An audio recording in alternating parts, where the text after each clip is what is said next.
Lecture de la première lettre de Saint Paul apôtre à Timothée. Au chapitre 6, des versets 13 à 16. Bien-aimés, en présence de Dieu qui donne vie à tous les êtres, et en présence du Christ Jésus qui a témoigné devant Ponce Pilate, par une belle affirmation, voici ce que je t'ordonne.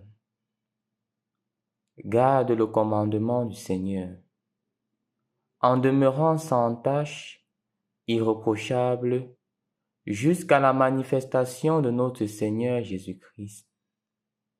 Celui qui le fera paraître au temps fixé, c'est Dieu, souverain unique et bienheureux, roi des rois et seigneur des seigneurs. Lui seul possède l'immortalité, habite une lumière inaccessible. Aucun homme ne l'a jamais vu, et nul ne peut le voir. À lui honneur et puissance éternelle. Amen. Au nom du Père et du Fils et du Saint-Esprit. Amen. Loué soit Jésus-Christ. Je crois qu'il vous est déjà arrivé plusieurs fois en face d'une difficulté, en face des situations compliquées, en face des situations contraignantes, de pouvoir changer de version, de pouvoir changer de direction, bien que vous soyez convaincu de la ligne que vous voulez prendre. Ou parfois vous êtes arrivé d'être seul contre tous face à une conviction forte qui vous habite, une conviction dans laquelle vous croyez vraiment que c'est la volonté de Dieu que vous êtes en train de suivre. Et ainsi, parfois il arrive de dire que non, si vraiment la majorité est contre moi, cela montre que je ne suis pas sur le bon chemin.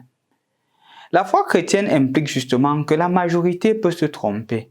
Un bon nombre de personnes peut se tromper. Et la personne qui ne se trompe pas, c'est Jésus. Parfois, dans notre monde, on a besoin des visionnaires. On a besoin des personnes qui soient capables d'aller un contre tous pour que les choses puissent avancer. C'est pour cela que dans la première lecture d'aujourd'hui, Paul dit clairement à son fils Timothée, au nom de Dieu et de Jésus-Christ, garde les commandements du Seigneur. Reste irréprochable aux yeux de Dieu.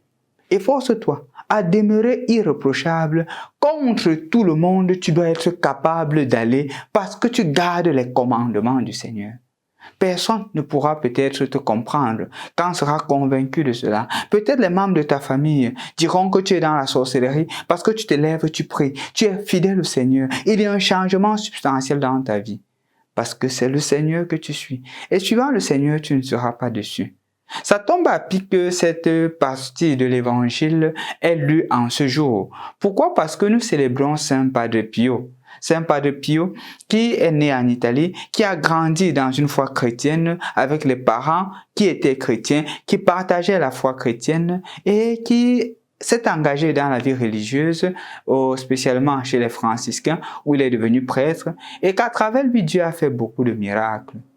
Ce qu'on remarque davantage chez Padre Pio, ce sont les stigmates.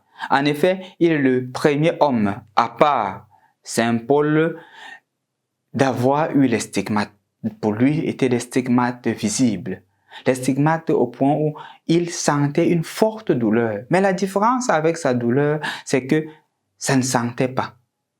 Ça donnait un très beau parfum. Il est resté fidèle au Seigneur tout au long de sa vie. Et pendant ces périodes-là, avec les stigmates, il a été critiqué. Il a été mis de côté. Il a été mis sur observation parce qu'on ne croyait pas vraiment en l'action de Dieu qui se manifestait. Mais puisqu'il avait le regard fixé sur Jésus, il ne s'est pas découragé. Il avait toujours cette confiance en Dieu et il est resté fidèle à Dieu. Il est resté fidèle aux engagements de la parole de Dieu et il a été un canal de conversion pour beaucoup. Il a été un canal d'évangélisation pour beaucoup. On raconte bien qu'il a été beaucoup tenté par le diable. Il avait le don d'être sur plusieurs endroits au même moment. Il avait la grâce de se retrouver en plusieurs lieux parce que le Seigneur lui avait donné cette grâce-là. Il avait aussi la grâce de la lévitation. Il a eu plusieurs grâces et il a utilisé ces grâces au service du peuple de Dieu. même s'il avait été critiqué, même s'il a été mis de côté, parfois, il est resté fidèle. Je crois que Saint Padre Pio devient pour toi et pour moi un modèle de persévérance dans ce qu'on fait. Lui, sa vie n'a pas été facile. Non seulement il portait dans sa chair les difficultés du Christ, mais aussi la population des personnes, même certains évêques, le critiquaient. Mais il restait fidèle. Il restait fidèle. Ce qui est davantage marquant sur sa vie, c'est que quand le pape, avant qu'il ne soit pape, Jean-Paul II vient le rencontrer, le visiter, et lui demande un jour, dans tes stigmates, quelle est la partie qui est la plus douloureuse?